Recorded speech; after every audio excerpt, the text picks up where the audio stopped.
Pernah sadar nggak sih, waktu kita beli makanan buat dibawa pulang atau belanja di pasar, kok kayaknya harga kantong plastik atau wadah makanan jadi lebih mahal ya belakangan ini?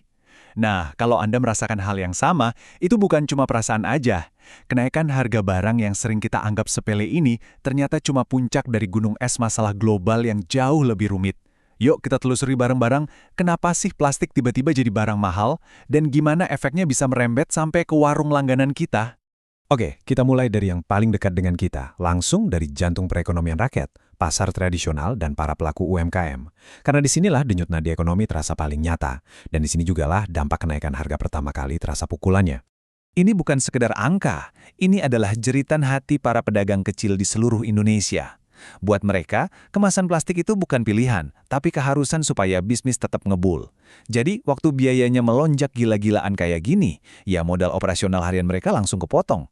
Bayangin aja, setiap hari keuntungan mereka tergerus cuma buat beli plastik. Kita nggak lagi ngomongin kenaikan harga yang wajar ya. Angka 70% ini tuh guncangan besar. Lonjakan yang drastis dan tiba-tiba ini benar-benar bikin para pengusaha kecil pusing tujuh keliling. Mikirin gimana caranya biar bisnis mereka bisa tetap bertahan. Nah, tabel ini nunjukin dengan jelas di mana sebenarnya akar masalahnya. Coba lihat ya baris paling bawah, harga biji plastik atau resin. Ini bahan mentah utamanya. Harganya naik hampir 2 kali lipat. Dari sinilah semua kenaikan harga kantong kresek sampai wadah tin wall yang kita pakai sehari-hari itu bermula. Oke, sekarang pertanyaannya, kok bisa sih konflik geopolitik yang jaraknya ribuan kilometer dari sini, dampaknya nyampe langsung ke kantong pedagang di Jakarta atau Solo? Jawabannya ada di sebuah rantai pasok global yang ternyata rapuh banget. Semua cerita ini berawal dari sini, di Selat Hormuz. Jalur pelayaran yang sempit ini ibaratnya urat nadi perdagangan energi dunia. Kalau sampai ada gangguan sedikit aja di sini, guncangannya bakal terasa ke seluruh penjuru planet, termasuk, ya, Indonesia. Biar kita paham sambungannya, kita perlu kenalan dulu sama zat yang namanya nafta. Gampangnya gini, anggap aja nafta ini darahnya industri plastik. Tanpa pasokan nafta yang stabil dan harganya terjangkau, produksi plastik di seluruh dunia pasti kacau balau. Dan yang paling penting, nafta ini bahan bakunya ya dari minyak mentah. Nah, ini dia nih, alur efek dominonya jelas banget. Langkah pertama, konflik bikin pengiriman macet. Langkah kedua, harga minyak mentah dunia langsung melonjak. Langkah ketiga, nafta jadi langka dan mahal. Dan akhirnya, yang keempat, harga biji plastik ikut meroket.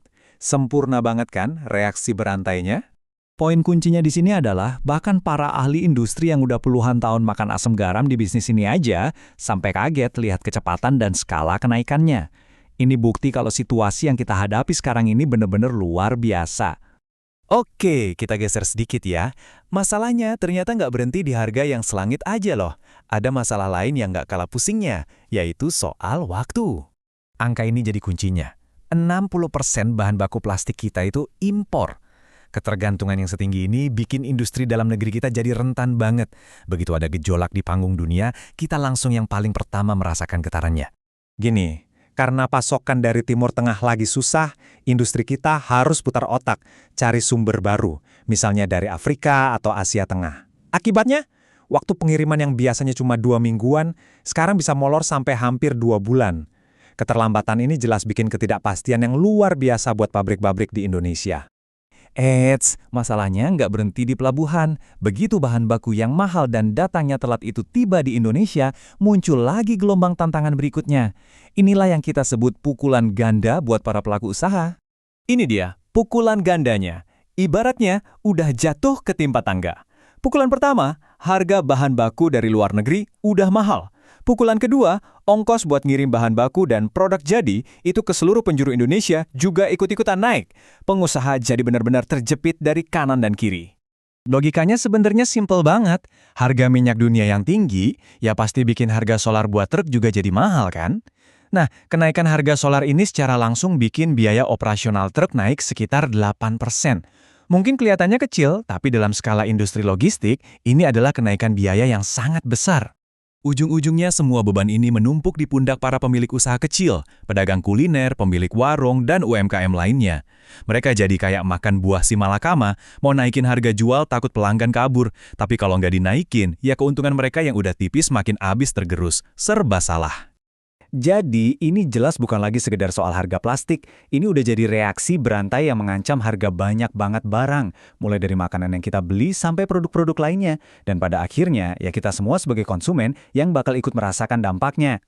Nah, ini ninggalin kita dengan satu pemikiran penting. Betapa eratnya hubungan ekonomi lokal kita dengan apa yang terjadi di panggung dunia. Sebuah konflik di belahan bumi lain ternyata bisa ikut menentukan harga sebungkus nasi uduk di dekat rumah kita. Ini jadi pengingat buat kita semua, betapa pentingnya ketahanan rantai pasok nasional kita untuk menghadapi dunia yang makin gak pasti.